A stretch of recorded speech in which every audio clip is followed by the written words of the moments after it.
春台前发大财，系当人嘅眼目。历史上一股股的淘金潮，都是欲望的见证。但可以受到亲密嘅眼目一睹。不过就算钱到金嘅，还能愿意拿身体推出嘅黄金来发大财，也系真嘅呢。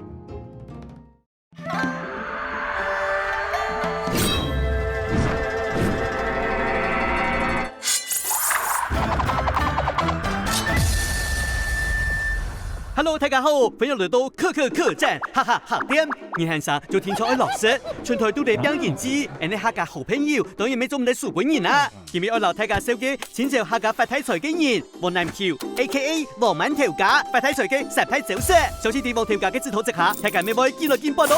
其實生活意義，愛見怎麼樣？19世紀嘅台灣，歡迎共佔西部平洋，體驗神奇開墾。喺全國政府為到每本上發財嘅漢人，到3項嘅原住民上漲，採用90年這個愛墾。所謂嘅愛墾字，係要求漢人開墾山地嘅時節，愛曬愛料加開原住民。佢發說愛出錢搶人做愛料，也給外包本人推廣。故事嘅主角王南橋，就係天23歲剛一開墾，創起愛墾正嘢。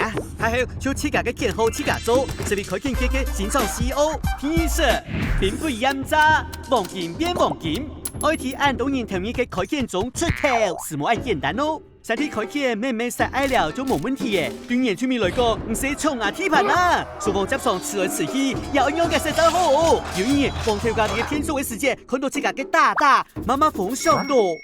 係講，有人做得熬出太麻條嘅黃金，而本人也聽說佢太麻雜好。有條路嘅黃條家就攞黃嘅強招，製作太麻隊嘅黃金標題錄好，到路嘅原住民朋友看到就講一下，一下哦，天然氣太熱歸來嘅太火喂，嚇到面下事就睇你開墾成功，連上片數都按有同樣靈感，也就係春台前嘅條件啦。